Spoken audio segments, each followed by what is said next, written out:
Good morning students.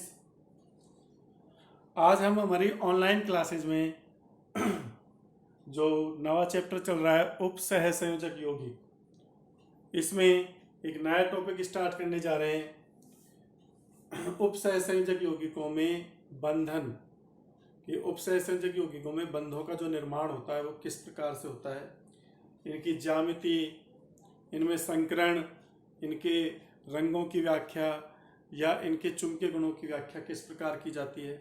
तो उसके लिए मैंने पिछली क्लास में बताया था कि दो सिद्धांत दिए गए थे, एक तो वीबीटी और एक सीएफटी। तो आज जो हम शुरू करने जा रहे हैं वो संयोजकता बंध सिद्धांत वीबीटी, वैलेंस बॉन्ड थ्योरी शुरू करने जा रहे हैं। और वीबीटी है जो यह सिद्धांत पॉलिंग ने दिया था। ये सिद्धांत किसने दिया था? पॉलिंग ने दिया। इसकी कुछ अवधारणाएं या परिकल्पनाएं तो वो कौन कौन सी हैं? इसमें इसकी निम्न अवधारणा है।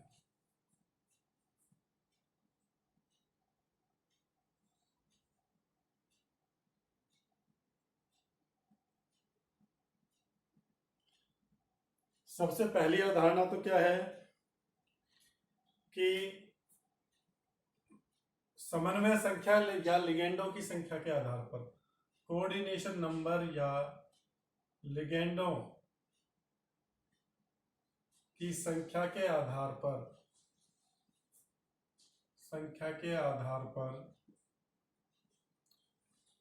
केंद्रीय धातु परमाणु सीएमए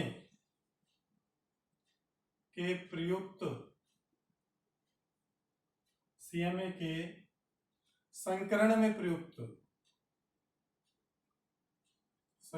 प्रयुक्त एसपीडी कक्षकों की संख्या का पता लगाते हैं।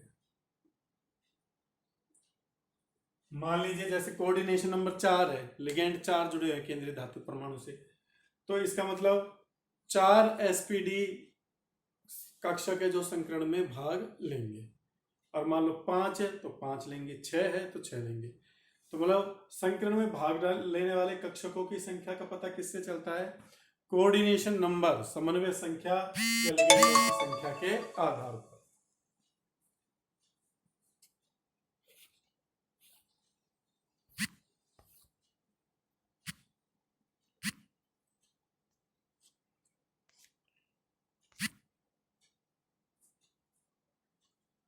दूसरी चीज,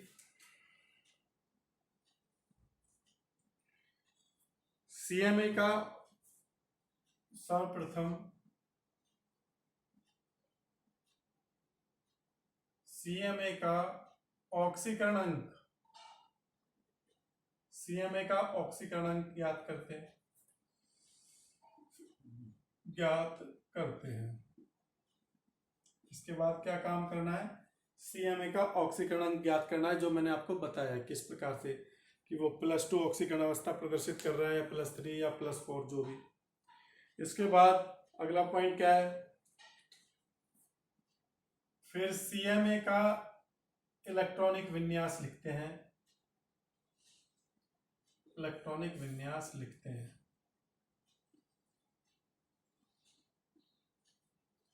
सीएमए का इलेक्ट्रॉनिक विन्यास लिखते हैं और इसके बाद क्या करते हैं? इसके बाद ऑक्सीकरण अंक के बराबर इलेक्ट्रॉन निकाल देते हैं। इसके बाद सीएमए के ऑक्सीडेशन नंबर के बराबर इलेक्ट्रॉन निकाल देते हैं।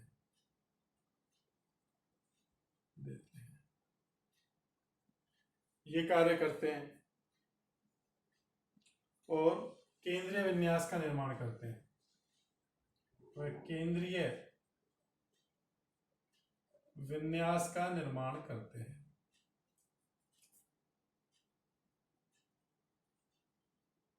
निर्माण करते हैं।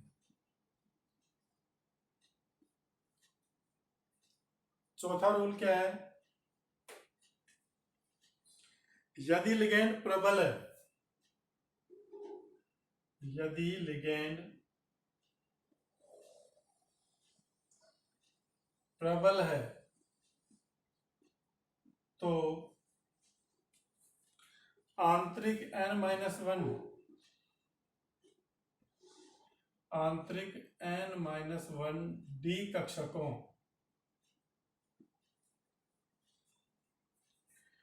कक्षकों में इलेक्ट्रॉन का युग्मन हो जाता है,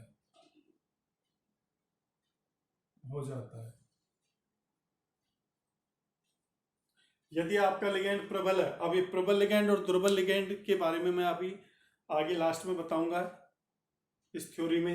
हालांकि वो CFT के आधार पर वर्गीकृत किया गया था लिगैंडों को, लेकिन अपन को यही बताना पड़ेगा जिससे कि अपन इस सिद्धांत के द्वारा संकुल यौगिकों की ज्यामिति और संकरण को निकाल सके। तो n-1 डी कक्षकों का में इलेक्ट्रॉनों का क्या हो जाता है? युग्मन हो जाता है। और संकरण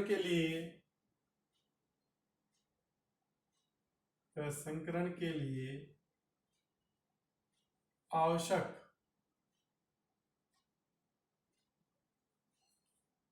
रिक्त डी कक्षक उपलब्ध हो जाते हैं,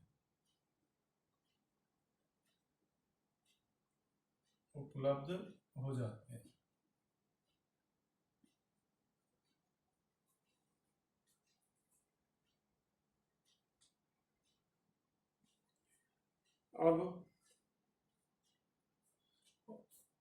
और इस प्रकार बने संकुल को, जिसमें n-1 डी कक्षक संकरण में भाग ले रहा है, इस प्रकार बने संकुल को अंतः कक्षक संकुल या निम्न चक्रण संकुल कहते हैं।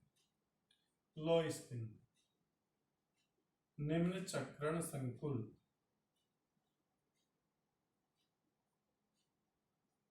कहते हैं।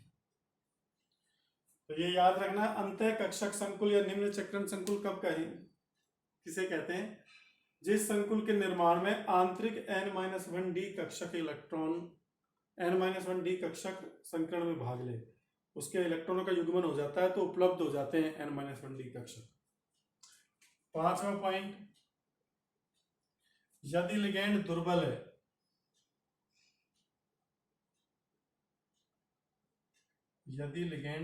है, तो आंतरिक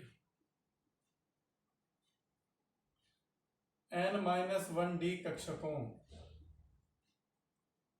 में इलेक्ट्रॉन का युग्मन नहीं होता।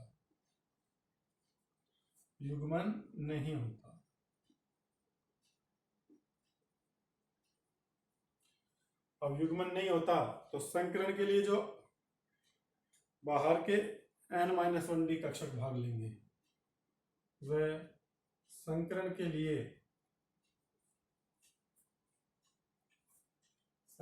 लिए आवश्यक रिक्त n डी कक्षक, बाह्य जो डी कक्षक है वो n-1 डी नहीं n डी कक्षक उपलब्ध होते हैं।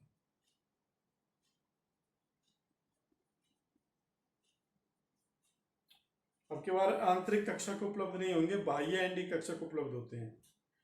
और इस प्रकार बनने वाले संकुल को ही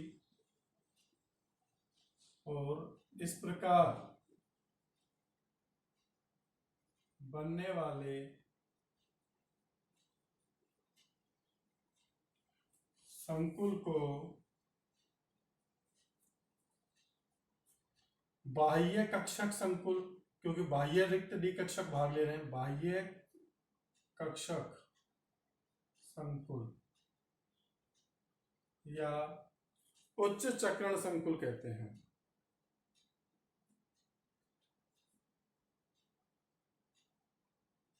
उच्च चक्रण संकुल।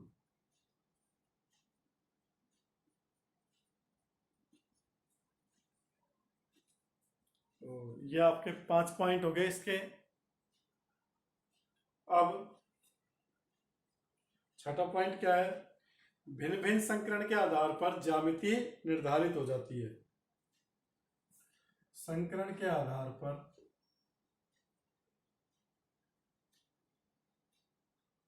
और संकुल की ज्यामिति निर्धारित होती है।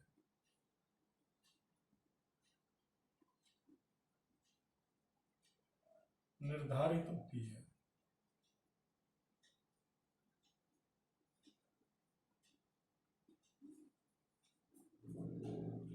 जैसे sp3 संकरण है तो चतुष्फल की है, भी बता चुका मैं आपको। dsp2 है तो आपका वर्गाकार समतलीय, वर्ग समतलीय।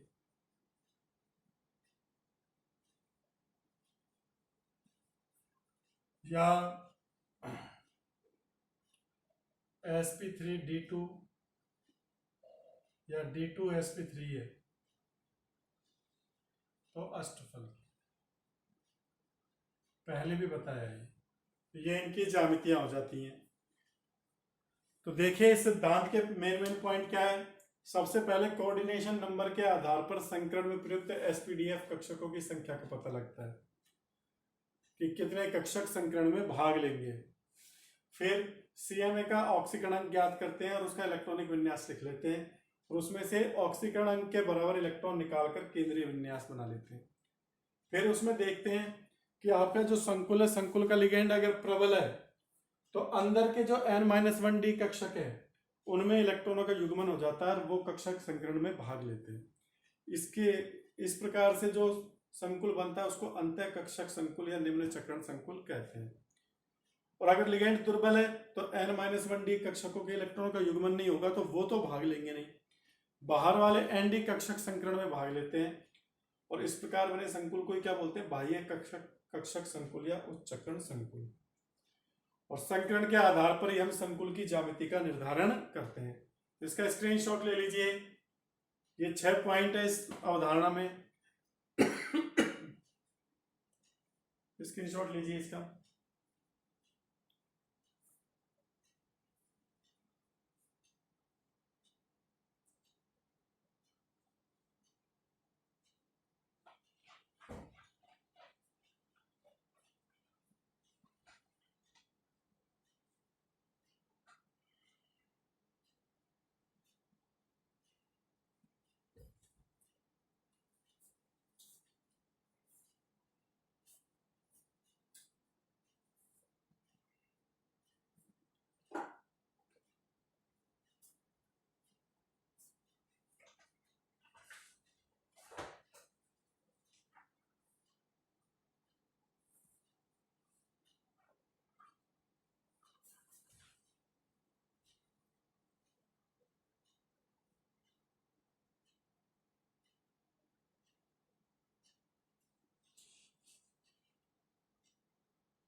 हाँ भाई, ये लिख लिया।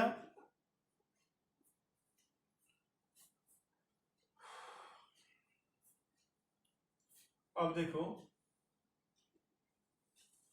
लिगेंडों का प्रबलता, प्रबल या दुर्बल लिगेंड।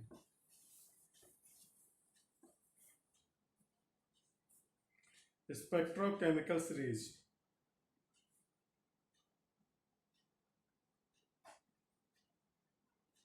लिगेंडों की प्रबलता का कैसे पता लगेगा, उसके लिए spectro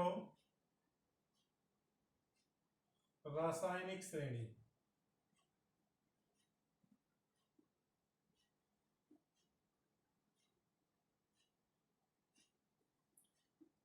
SC spectrochemical series, SCS क्या है, स्पेक्ट्रोकेमिकल सीरीज। स्पेक्ट्रोकेमिकल सीरीज क्या होती है, लिगेंडों को उनकी प्रबलता के बढ़ते हुए क्रम में व्यवस्थित करने पर जो श्रेणी प्राप्त होती है उसी को अपन स्पेक्ट्रो रासायनिक श्रेणी या स्पेक्ट्रोकेमिकल सीरीज कहते हैं।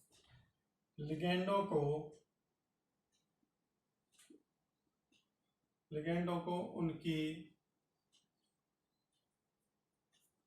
प्रबलता के बढ़ते क्रम में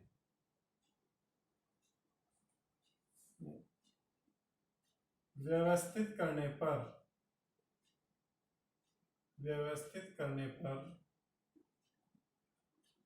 जो श्रेणी प्राप्त होती है उसे क्या कहते हैं, SCS स्पेक्ट्रोकेमिकल सीरीज कहते हैं।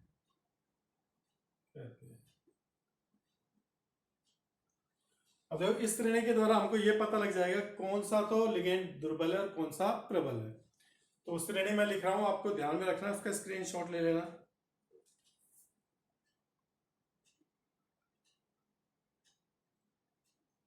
आयोडीन माइनस Br माइनस, फिर थायोसाइनेट SCN माइनस,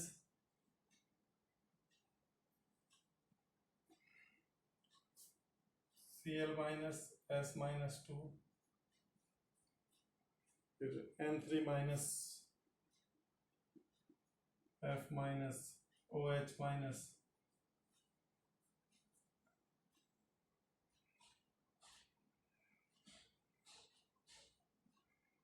इसके बाद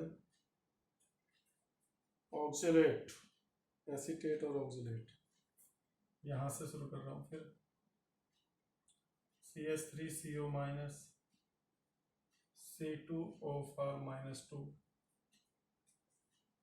इसके बाद H2O। यहां तक ये दुर्बल लिगेंड है, यहां तक H2O से पहले पहले क्या है, ये सारे दुर्बल लिगेंड है। H2O के बाद फिर प्रबल लिगेंड शुरू हो जाते हैं, ठीक है ना। ये सारे दुर्बल हैं जो मैंने बनाए, यहां से प्रबल शुरू हो जाएंगे। NCS,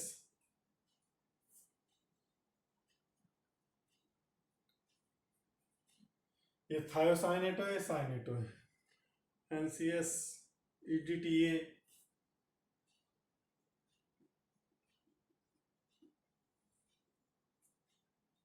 फिर NH3 और लगभग प्रीडीन बराबर है पायरिडीन। NH अमोनिया और पायरिडीन बराबर है। इसके बाद एथिलीन डाइअमीन और डाइफेनिल, ये दोनों बराबर है। इसके बाद NO2 माइनस, इसके बाद CN माइनस CN, फिर NO2, सॉरी NO2 नहीं CO।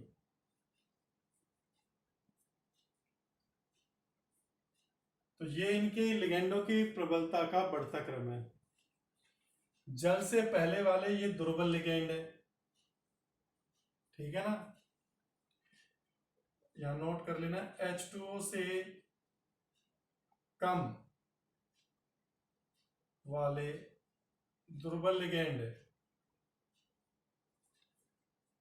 और H2O से ज्यादा वाले H2O से ज्यादा है ना, ये फिर ज्यादा वाले प्रबल लिगेंड।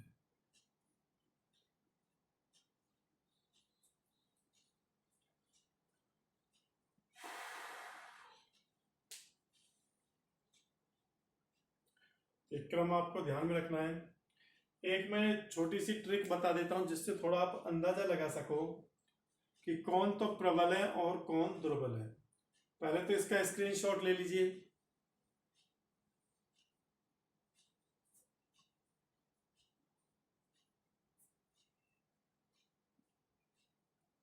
ट्रिक क्या है, जिन लिगेंडों में दाता परमाणु हैलोजन या आपके ऑक्सीजन और सल्फर होते हैं, जिन लिगेंडों में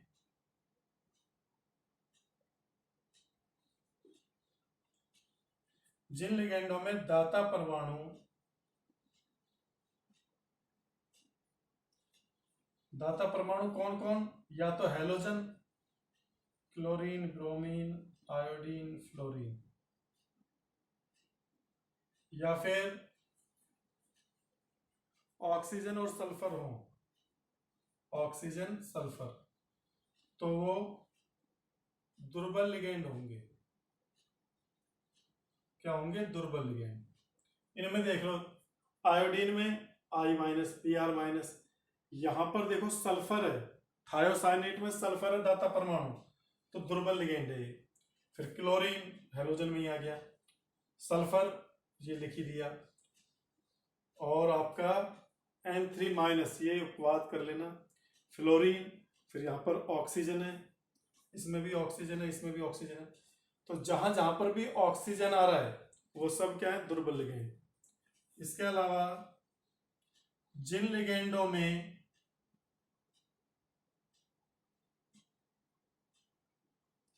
दाता परमाणु कार्बन हो, कार्बन वाला सबसे प्रबल होगा, उससे कम नाइट्रोजन वाला, और उससे कम फास्फोरस वाला, ऐसे रहेगा। तो इन लिगेंडों में देखो H2O के बाद इसमें नाइट्रोजन है, तो नाइट्रोजन वाला प्रबल लिगेंड। EDTA, इसमें भी क्या होते हैं? नाइट्रोजन और ऑक्सीजन, तो नाइट्रोजन होने के कारण ये प्रबल है। अमोनिया में नाइट्रोजन है, प्रीडीन में नाइट्रोजन है, इनमें भी नाइट्रोजन नाइट्रोजन है, यहां भी नाइट्रोजन है, इसमें भी नाइट्रोजन है, और CO कार्बोनिल, इसमें भी क्या है? कार्बन है। तो इस कारण से ये क्या होंगे?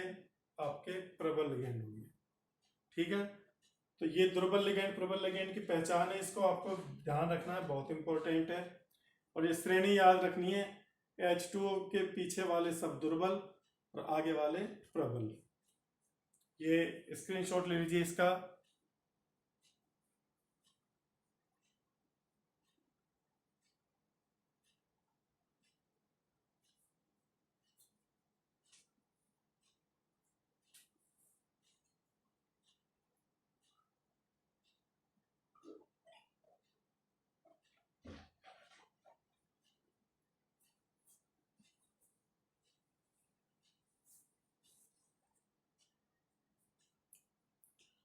तो ये आपको मैंने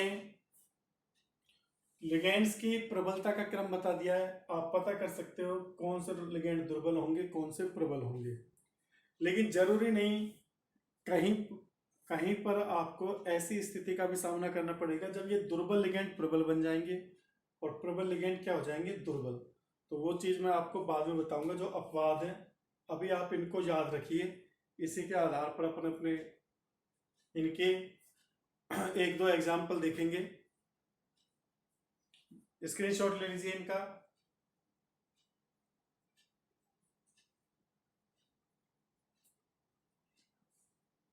ये पहचान याद रखना भाई, कौन से दुर्बल कौन से प्रबल।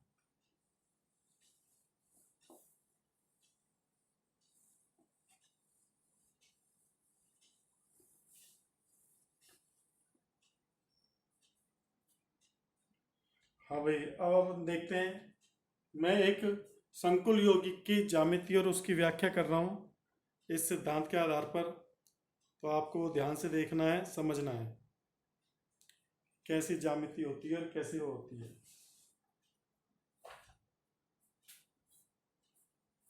सबसे पहला यौगिक है NiCN4 का -2, NiCN का होल 4 -2। इसका नाम क्या होगा? टेट्रासाइनो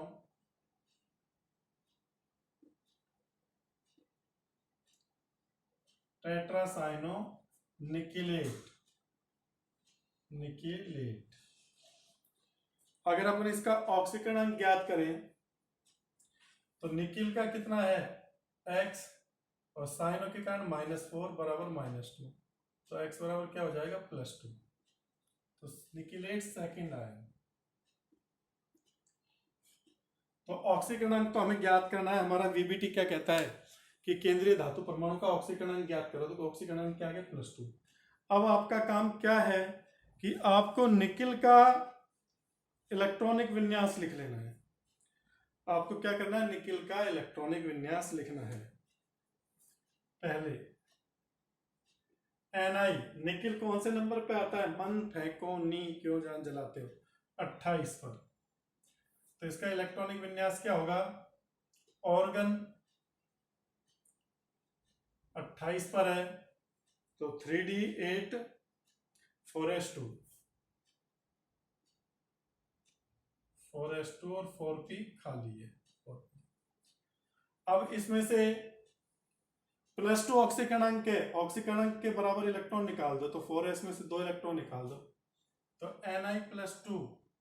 Ni+2 का इलेक्ट्रॉनिक विन्यास क्या हो जाएगा? Organ 3d8 4s0 4p0। अब यहां पर देखो Ni+2 के लिए मैं लिखता हूं तो 3d में 1 2 3 4, ये 3d है। इसमें कितने इलेक्ट्रॉन है? 8 इलेक्ट्रॉन है। तो देखो पहले तो 1 2 3 4 5 6 7 और ये 8, और 4s में कितने हैं? 0, और 4p में भी क्या है? 0। अब देखो यहां से आगे का काम आपका किसका है? लिगेंड का। लिगेंड कौन सा है? CN अभी देखा था अपन ने कैसा है? प्रबल लिगेंड है। जो CN है वो कैसा लिगेंड है? प्रबल लिगेंड है। तो लिख दो ये लाइन, CN प्रबल लिगेंड है, प्रबल लिगेंड है। अतः ये क्या करेगा? इनका युग्मन करेगा। अतः यह है N-1d कक्षकों के इलेक्ट्रॉनों का युग्मन करेगा। युग्मन से मतलब ये इलेक्ट्रॉन इधर आ जाएगा, युग्मित हो जाएंगे, ये खाली हो जाएगा एक। तो Ni+2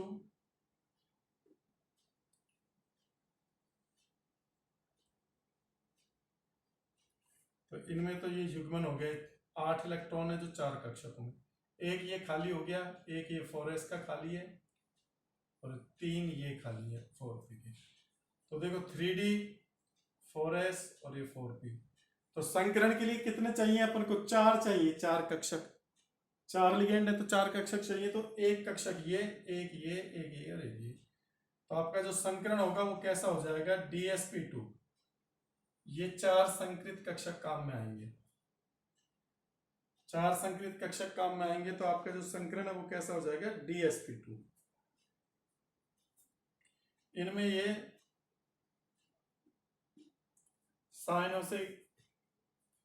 साइनाइड से इलेक्ट्रॉन युग्म ग्रहण करेंगे। इनको अपन चारों को दिखा रहे हैं, बस इस 4 संकृत का 1 2 3 4। ये DsP2 संकृत कक्षक हैं, DsP2। इसमें ये CN से इलेक्ट्रॉन युग्म ग्रहण करेंगे ऐसे। अब DsP2 संकरण है तो ज्यामिति कैसी रहेगी? भाई DsP2 संकरण है तो आपकी ज्यामिति कैसी रहेगी, बताया था ना।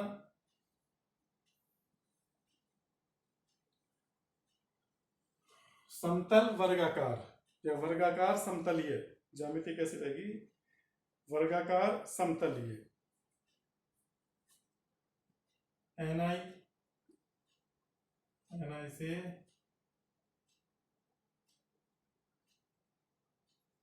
Cn,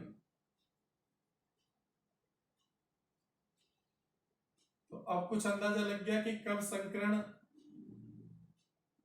DsP2 होगा, कब sp3 होगा।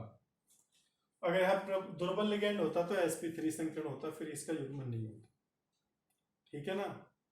तो ज्यामिति तो वर्गाकार समतलीय, समतलीय।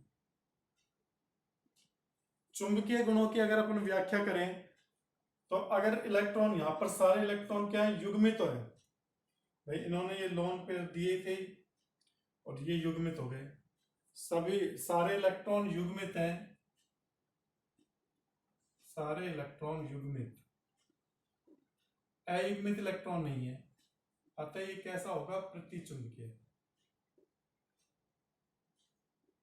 बताया था ना, जब सभी इलेक्ट्रॉन युग्मित होते हैं तो प्रतिचुंबकीय होता है अणु, अगर अयुग्मित इलेक्ट्रॉन होता तो वो क्या होता, अनुचुंबकीय। और उसका अपन चुंबकीय आघूर्ण ज्ञात कर सकते थे। चुंबकीय आघूर्ण ज्ञात करने के लिए न्यू बराबर अंडर रूट में n+2 बोर मैग्नेटायन वाला सूत्र काम में लेते हैं। तो देखो ज्यामिति पता लग गया, संकरण पता लग गई, चुंबकीय प्रवृत्ति पता लग गई, और इलेक्ट्रॉन युग्मित नहीं है इसलिए ये कैसा होगा, रंगहीन होगा।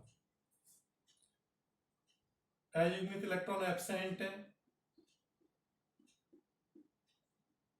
अनुपस्थित, अतः ये कलरलेस होगा, रंगहीन। तो रंग की भी व्याख्या हो गई। अगर इलेक्ट्रॉन अयुग्मित होते हैं, अणु में इलेक्ट्रॉन अयुग्मित रहते हैं तो वो अनुचुंबकीय और रंगीन होगा, ठीक है ना, ये याद रखना, ये भी पॉइंट है।